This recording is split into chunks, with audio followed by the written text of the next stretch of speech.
គោរពនឹងជំរាបសួរពុកម៉ែបងប្អូនគ្នាថ្ងៃនេះចង់នាំបងប្អូនទៅមើលលទ្ធផលទេសកម្មមួយរបស់កុងបណ្ណេះដែលបានធ្វើទីតាំងនៅខាងជើងកាច់បាភ្នំខេត្តព្រៃវែងហើយក៏ជាផ្ទះមួយដែលមានຂະຫນាត5x16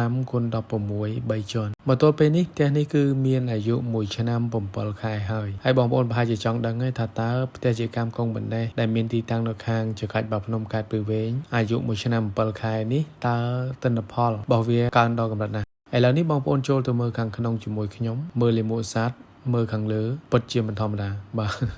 ច្រើនមែនតែនបាទច្រើនមែនតែនណែបងប្អូនមើលទៅបើនិយាយពីសัตว์វិញឡើងល្វាមហើយអ្វីដែលពិសេសនោះបងប្អូនអាចមើលបានគឺសបុកច្រើនណាស់សម្រាប់ផ្ទះមួយនេះហើយសបុកនេះណាវាធ្វើដំបងឡើយគឺសត្វជាកម្មវាចូលចិត្តជាងគេគឺកែងអញ្ចឹងនៅពេលដែលបន្ទាប់ពីអស់អាកន្លែងកែងធ្វើនឹងហើយបានវាចាប់ផ្ដើមបន្តទៅធ្វើនៅលើបដ ாய் ឈើអញ្ចឹងសបុកបដ ாய் ឈើហ្នឹងសម្រាប់ផ្ទះថ្មីមិនសូវឃើញម៉ានេះប៉ុន្តែផ្ទះនេះបើនិយាយទៅកែងហ្នឹងវាអស់កន្លែងសម្រាប់សត្វធ្វើហើយអញ្ចឹងវាដល់ដំណាក់កាលមួយដែលវាបោះមួយជំហានទៀតទៅធ្វើនៅតាមបដ ாய் ឈើយើងឃើញថាសបុកមានច្រើនមែនតើសត្វក៏ច្រើនសបុកក៏ច្រើនពិតជាមិនធម្មតាបាទនេះគឺជាបច្ចេកទេសកុងបណ្ណេះមិនមែនជារឿងចៃដន្យមិនមែនជារឿងស្មានគឺសុទ្ធតែជាបច្ចេកទេសសុទ្ធសាធយកមកបំពាក់អញ្ចឹងហើយកុងបណ្ណេះតែងតែផ្ដល់ជូនឲ្យគ្រប់អតិថិជនទាំងអស់ដូចគ្នាសម្រាប់បងប្អូនដែលមានបំណងចង់ធ្វើផ្ទះជាកម្មបងប្អូនអាចមើលបានជាពិសេសគឺបងប្អូននៅខាងព្រៃវែងបាទបងប្អូននៅខាងព្រៃវែង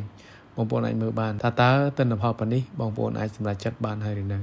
អ្វីដែលពិសេសមួយទៀតសម្រាប់ផ្ទះមួយនេះគឺ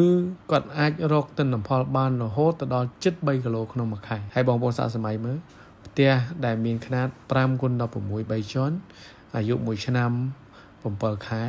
ប៉ុន្តែគាត់អាចមានលទ្ធភាពរកបានចំណូលរហូតទៅដល់ជិត3គីឡូក្នុងមួយខែពិតជាមិនធម្មតាពីព្រោះផ្ទះຂະຫນាត5x16 3ជាន់នេះគឺជាផ្ទះតូចទេមិនមែនជាຂະຫນាតផ្ទះធំទេបងប្អូនណាបាទប៉ុន្តែអ្វីដែលពិសេសនោះគឺសបុកច្រើននៅក្នុងផ្ទះដែលធ្វើឲ្យយើងអាចរកបាននូវទិន្នផលច្រើនប្រចាំខែរបស់យើងពិតជាមិនធម្មតាទេនេះគឺជាសមិទ្ធផលពិតៗរបស់កុងបណ្ណេះអរគុណច្រើនបងប្អូនអរគ្នាជួបគ្នាវីដេអូក្រោយជំរាបលា